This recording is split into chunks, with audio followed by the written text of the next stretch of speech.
औज़ुबिल्लाहिमिनश्शैतानिर्रजीम बिस्मिल्लाहिर्रहमानिर्रहीम अस्सलाम वालेकुम। मेरा नाम ज़ाहिद लतीफ़ है।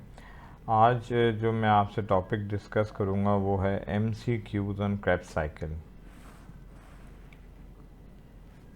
ये आपके सामने MCQs हैं। Products of Krebs cycle essential for oxidative phosphorylation is, इनमें से ऑप्शंस में से किसी को सिलेक्ट कीजिए। A single molecule of glucose generate dash molecules of acetyl coenzyme which enters the Krebs cycle. Dash accept hydrogen from malleate compound जो Krebs cycle में बना था। तो अब इनके आंसर्स देखते हैं। Product of Krebs cycle essential for oxidative phosphorylation is NADH and FADH2। ठीक है, तो जब मैंने आपको क्रेब्स साइकिल पढ़ाई थी तो मैंने आपको बताया था कि मुख्तलिफ़ जगहों पे NADH और FADH2 भी बना था। और ये क्यों ज़रूरी होते हैं, क्योंकि आगे चल के जो नेक्स्ट स्टेप है ऑक्सीडेटिव फॉस्फोरिलेशन और इलेक्ट्रॉन ट्रांसपोर्ट चेन, इसमें ये वहाँ पे जाके क्या होते हैं, यूटिलाइज होते हैं। अच्छा, अब ये क्रेब्स साइकिल में कहाँ बनते हैं ये मैं आपको दिखाता हूँ। देखिए, ये देखिए, ये क्रेब्स साइकिल है आपके सामने। इसमें एक ये देखिए, ये NADH2 बन रहा है, यहाँ पे भी NADH2 यहाँ पे भी बन रहा है, और ये जो है FADH2 बन रहा है। तो ये वो प्रोडक्ट्स हैं जो क्रेब्स साइकिल में बनती हैं, जो आगे जाके ऑक्सीडेटिव फॉस्फोरिलेशन और इलेक्ट्रॉन ट्रांसपोर्ट चेन में यूटिलाइज होती हैं।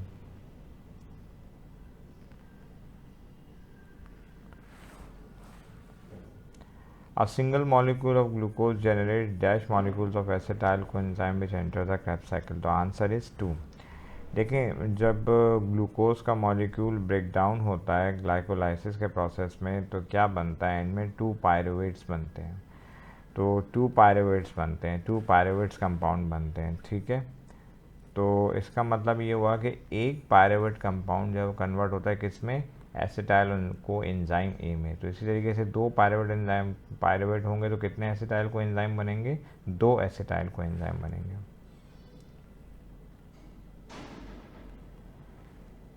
अच्छा, डैश एक्सेप्ट हाइड्रोजन फ्रॉम मेलिएट। जब हम क्रेब्स साइकिल पढ़ रहे थे तो एक कंपाउंड बना था मेलिएट। ठीक है, तो वहाँ क्या हुआ था कि हाइड्रोजन वहाँ से रिमूव होता है और एक नेक्स्ट कंपाउंड बनता है। तो इस दौरान जो हाइड्रोजन रिमूव होता है उसको कौन एक्सेप्ट करता है, NAD एक्सेप्ट करता है, और ये कन्वर्ट हो जाता है NADH में। तो आइए मैं आपको दिखाता हूँ उसको भी। देखिए, ये मेलिएट कंपाउंड है। ठीक है, इसमें से हाइड्रोजन क्या हुआ, रिमूव हुआ, और इसको किसने एक्सेप्ट किया, NAD कंपाउंड ने एक्सेप्ट किया। और जब एक्सेप्ट किया तो ये क्या थी, ऑक्सीडाइज फॉर्म थी, और ये रिड्यूस होकर क्या बन गई, NADH। तो ये वो कंपाउंड है जहाँ पे हाइड्रोजन को एक्सेप्ट, मेलिएट जब होता है then hydrogen is accepted by NAD।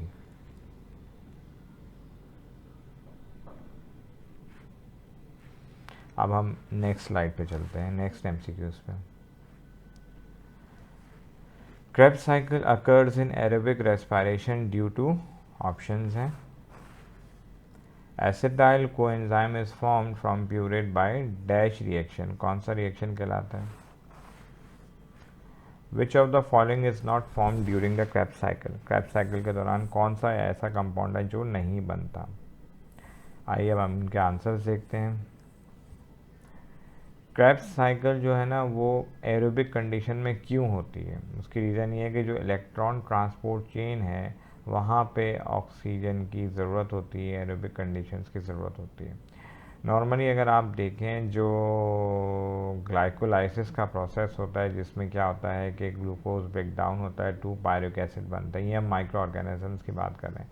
उसके बाद ये जो पायरिक एसिड होता है ये इन दी एब्सेंस ऑफ ऑक्सीजन क्या होता है, ब्रेक डाउन होता है और क्या बनाता है, इथेनॉल बनाता है और कार्बन डाइऑक्साइड गैस बनाता है। तो वहाँ पे ऑक्सीजन की ज़रूरत नहीं होती। जबकि जो यूकैरियोट्स हैं, जहाँ जो लिविंग ऑर्गेनिजम्स हैं, वहाँ पे क्या होता है कि जो क्रेब्स साइकिल है जो कि माइटोकॉन्ड्रिया में कंडक्ट होती है, माइटोकॉन्ड्रियल मैट्रिक्स में कंडक्ट होती है, तो उसके बाद जो इलेक्ट्रॉन ट्रांसपोर्ट चेन है they need oxygen. That is the reason Krebs cycle का जो प्रोसेस है वो एरोबिक रेस्पिरेशन है यहाँ पे, यानी कि वहाँ पे ऑक्सीजन की मौजूदगी ज़रूरी है।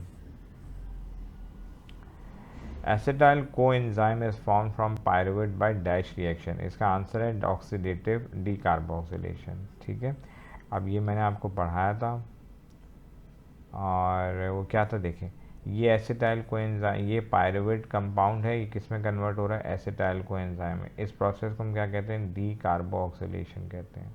ठीक है, डीकार्बोक्सिलेशन का मतलब होता है कि जो कार्बन डाइऑक्साइड जो होती है उसमें से रिमूव, कार्बो ऑक्जेलिक ग्रुप जो होता है उसमें से क्या होता है, रिमूव हो जाता है, जिसमें से जब ये रिमूव होता है तो कार्बन डाइऑक्साइड गैस बनती है। उसके साथ साथ जो प्रोटॉन है इसको एक्सेप्ट करता है NAD, जो कि ऑक्सीडाइज फॉर्म होता है और किस में कन्वर्ट हो जाता है, रिड्यूस फॉर्म में NADH में।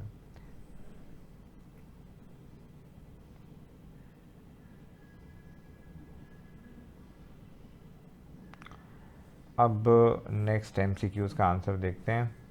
विच of the following is not form during the Krebs cycle. Krebs cycle हमने जब पढ़ा था तो हमने देखा था कि बहुत सारे कंपाउंड बने थे, तो उनमें से ये जो लैक्टेट कंपाउंड है ये क्रैब साइकिल में नहीं बनता।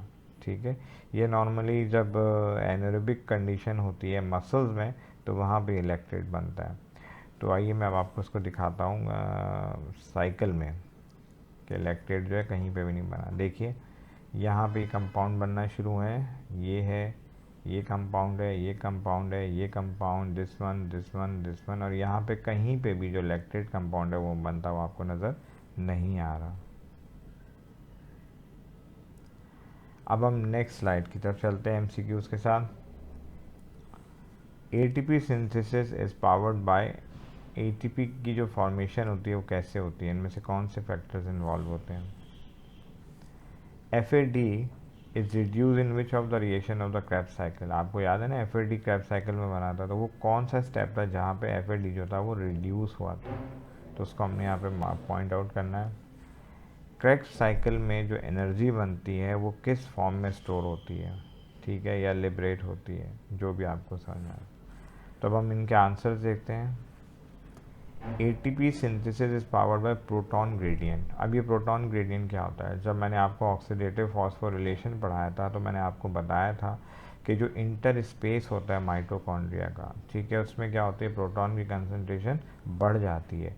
जब बढ़ जाती है तो ऑटोमेटिकली क्या होता है कि ऑस्मोसिस का प्रोसेस स्टार्ट होता है। ठीक है, यानी कि जहाँ कंसंट्रेशन ज़्यादा होगी वहाँ से आइंस क्या होते हैं, दूसरी तरफ को मूव करते हैं जहाँ पे कंसंट्रेशन कम होती है। क्योंकि अब कंसंट्रेशन जो है वो इंटर स्पेस जो है, यानी जो आउटर मेम्ब्रेन ऑफ माइटोकॉन्ड्रिया और जो इनर मेम्ब्रेन ऑफ माइटोकॉन्ड्रिया के दरमियान में जो स्पेस होता है वहाँ पे क्या होती है, प्रोटॉन की कंसंट्रेशन बढ़ जाती है। तो अब ये बाहर की तरफ मूव करेंगे, बाहर की तरफ कहाँ मूव करेंगे, जहाँ पे माइटोकॉन्ड्रियल मैट्रिक्स मौजूद है। तो जब वो मूव करेंगे तो ख़ास चैनल्स हैं F0 और F1, वहाँ से निकलते हुए क्या करते हैं, ये एनर्जी को रिलीज़ करते हैं, और जब एनर्जी रिलीज़ करते हैं तो ये एनर्जी यूटिलाइज होती है ADP जो कंपाउंड होता है उसके साथ फॉस्फेट बॉन्ड को अटैच करने में, ट्रांसफ़र करने में, और फिर ADP क्या होता है, ATP बन जाता है। तो ATP सिंथेसिस, इसको हम कहते हैं प्रोटॉन ग्रेडियंट। ठीक है, तो ATP सिंथेसिस बेसिकली जो होती है that is because of the proton gradient. FAD is reduce in which of the reaction of the Krebs cycle. बहुत सारे रिएक्शन है, तो उसमें से एक स्टेप था जब सक्सिनेट जो होता है फ्यूमरेट कंपाउंड में चेंज होता है। सक्सिनेट जो होता है वो कंपाउंड किस में कन्वर्ट हो जाता है, फ्यूमरेट में। तो वहाँ पे क्या होता है कि FAD जो होता है वो रिड्यूस होता है और FADH में कन्वर्ट हो जाता है। तो इस चीज़ को मैं आपको दिखाता हूँ। देखिए ये सक्सिनेट कंपाउंड है और क्या बन रहा है, फ्यूमरेट कंपाउंड बन रहा है। ठीक है, ये सक्सिनेट है, ये तब्दील हो रहा है फ्यूमरेट में। यहाँ पे जो FAD है, यहाँ से जो रिमूव होता है प्रोटॉन, इसको एक्सेप्ट करता है, ये ऑक्सीडाइज फॉर्म होता है और ये किस में कन्वर्ट हो जाता है, FADH2 में कन्वर्ट हो जाता है। तो ये वो वाला स्टेप है जहाँ पे FAD जो है वो ऑक्सीडाइज फॉर्म जो होती है वो रिड्यूस होती है।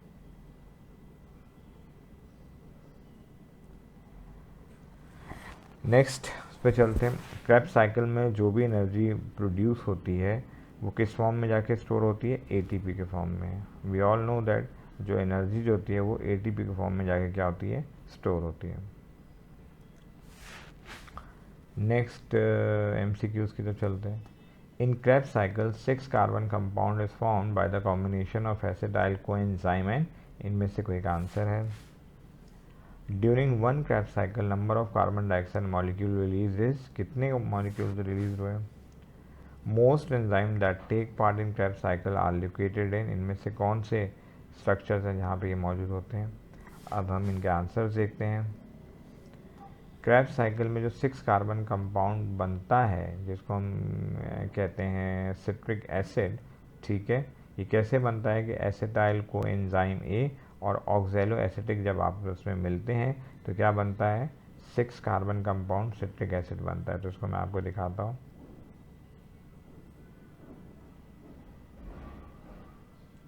देखिए, ये है ऑक्जेलो एसिटिक कंपाउंड, ठीक है, और ये है एसिटाइल को एंजाइम है। ये जब दोनों आपस में मिलते हैं तो क्या बनता है? 6 कार्बन कंपाउंड बनता है। देखिए 1 2 3 4 5 और 6, तो ये 6 कार्बन कंपाउंड यहाँ पे बनता है। 1 2 3 4, ठीक है, एंड 5 एंड 6 कार्बन कंपाउंड, और इसको हम क्या कहते हैं?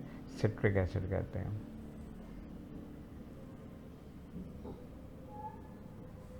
नेक्स्ट आंसर देखते हैं। During one Krebs cycle number of carbon dioxide molecule release is 2, ठीक है, 2 के करीब कार्बन डाइऑक्साइड मॉलिक्यूल जो होते हैं वो रिलीज होते हैं। तो इसको मैं आपको दिखाता हूँ कौन से स्टेप में रिलीज होते हैं, कहाँ पे रिलीज होते हैं। देखिए, एक तो ये रहा कार्बन डाइऑक्साइड, यहाँ पे रिलीज हो रहा है जब आइसोसिट्रेट से 2 ऑक्सोग्लूट्रेट कंपाउंड बनता है, तो यहाँ पे भी कार्बन डाइऑक्साइड गैस क्या होती है? रिलीज होती है। दूसरा, जब 2 ऑक्सोग्लूट्रेट से सक्सेनाइल को एंजाइम ए बनता है तो यहाँ पे भी क्या होती है? कार्बन डाइऑक्साइड गैस रिलीज होती है। तो कितने हो गए? 1 और ये 2।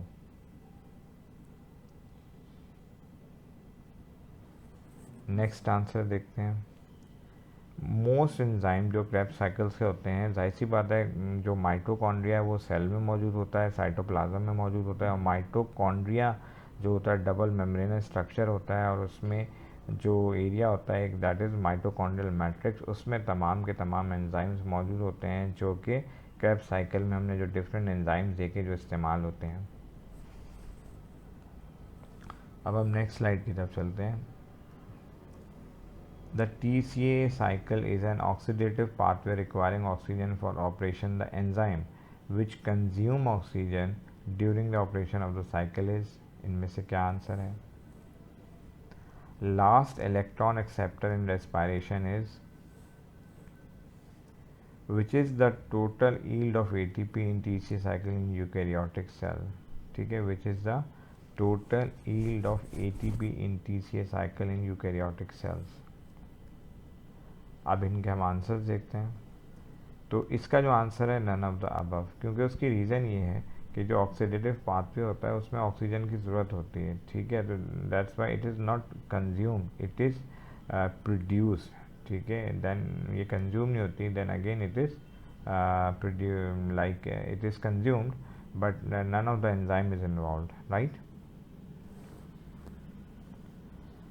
टोटल नंबर ऑफ जो ATP मॉलिक्यूल्स प्रोड्यूस होते हैं क्रेब्स साइकिल में उनकी तादाद 30 है, जबकि ग्लाइकोलाइसिस में अगर आप याद हो तो वहाँ पे जो ATP मॉलिक्यूल्स प्रोड्यूस हुए थे दैट वाज 8, तो टोटल 38 प्रोड्यूस होते हैं, ठीक है, लेकिन 36 रह जाते हैं।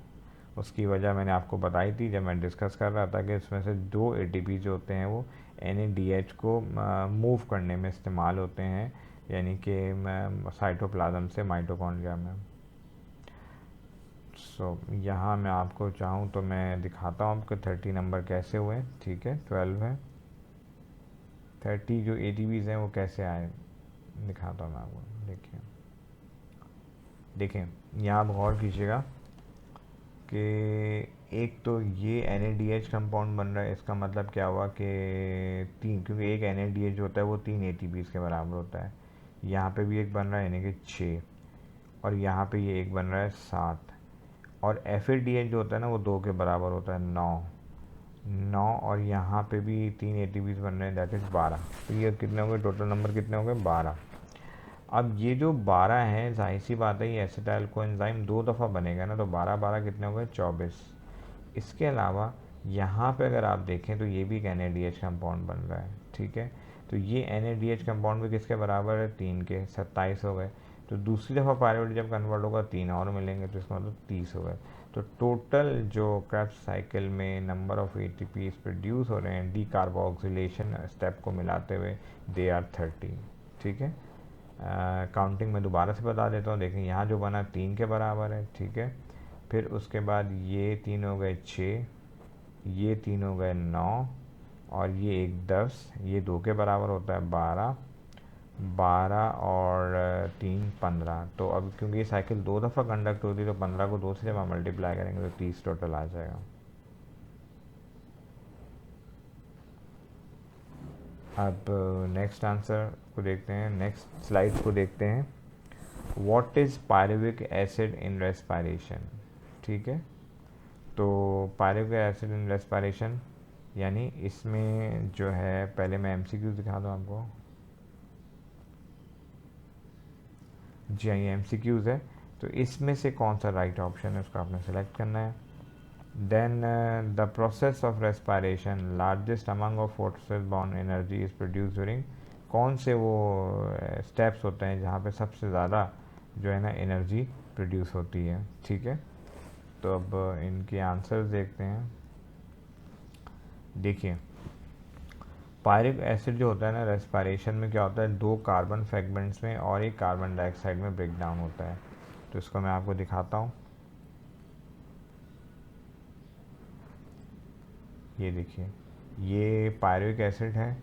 ये 2 जो है ना कार्बन सेगमेंट, यानी कि 2 कार्बन कंपाउंड, एक ये और 2, और एक क्या होता है कोएंजाइम ए में और कार्बन डाइऑक्साइड गैस में प्रोड्यूस होता है। इसको मैं दोबारा से आपको बताता हूँ आंसर में।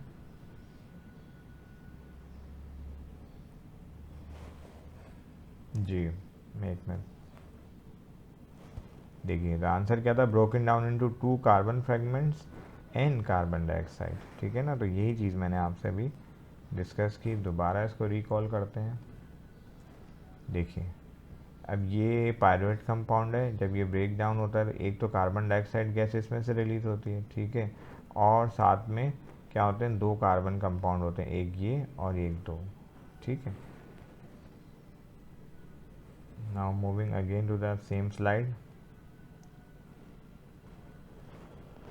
अच्छा, अब the process of respiration largest amount of phosphate bond energy is produce. देखिए, जो फॉस्फेट बॉन्ड है, जब वो जाके ADP के साथ अटैच होते हैं, ट्रांसफ़र होते हैं, तो क्या बनता है, ATP बनता है। तो सबसे ज़्यादा कौन सा स्टेप है जहाँ पे ये प्रोड्यूस होता है। अब देखें, जो ग्लूकोज का जो ब्रेकडाउन होता है उसमें 2 स्टेप्स होते हैं, क्रैब्स साइकिल होती है, ग्लाइकोलाइसिस होती है। तो क्रैब्स साइकिल में जो नंबर ऑफ ATPs प्रोड्यूस हुए थे, अभी मैं थोड़ी देर पहले आपसे बात कर रहा था, दैट वाज 30। जबकि ग्लाइकोलाइसिस में कितने होते हैं, 8। तो यानी कि सबसे ज़्यादा कहाँ पे प्रोड्यूस हुए, क्रैब्स साइकिल में प्रोड्यूस हुए। Acetyl coenzyme is a dash carbon compound. ये जो एसिटाइल कोएंजाइम है, इसमें कितने कार्बन्स होती हैं, इसके बारे में आपको बताना है। Which of the coenzyme is use in acetylation reaction. इनमें से कोई ऑप्शन है। In which among the following oxidative phosphorylation occur during electron transport. ये कौन सा ऑर्गेनल्स है। In Krebs cycle the hydrogen atoms removed at succinate level are accepted by. इनमें से कोई एक कंपाउंड है। आंसर्स को देखते हैं। देखें, एसिटाइल कोएंजाइम क्या है, कितने कार्बन का कंपाउंड है, 2 कार्बन का कंपाउंड है। इसको मैं आपको दिखाता हूँ। देखें, ये एसिटाइल कोएंजाइम कंपाउंड है। इसमें देखें, एक कार्बन ये है और दूसरी कार्बन क्या है, ये है। ये जो है कोएंजाइम ए है जो इसके साथ अटैच्ड है। नंबर ऑफ कार्बन्स कितने, एक ये है और दूसरा ये है।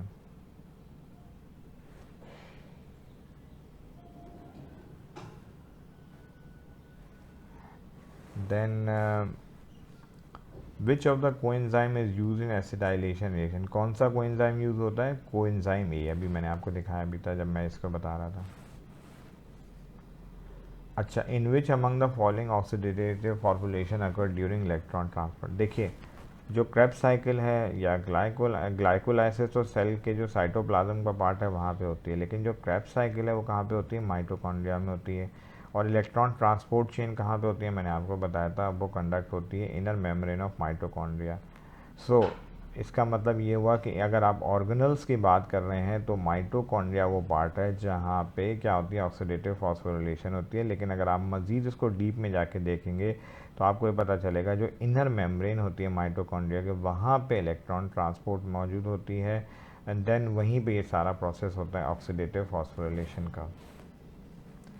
क्रेब्स साइकिल में हाइड्रोजन एटम्स को जो रिमूव करता है सक्सेसिव इलेक्ट्रॉन, इसको कौन एक्सेप्ट करता है, FAD। तो इसको भी मैं आपको दिखाता हूँ।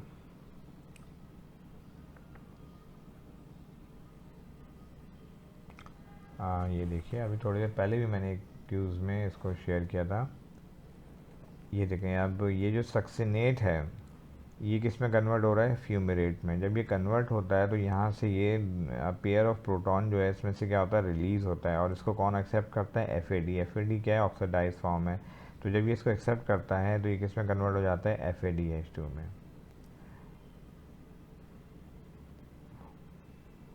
ये था आज का topic, MCQs on Krebs cycle. इंशाल्लाह नेक्स्ट टाइम नेक्स्ट टॉपिक के MCQs के साथ मैं हाज़िर हूँगा। तब तक के लिए अल्लाह हाफ़िज़।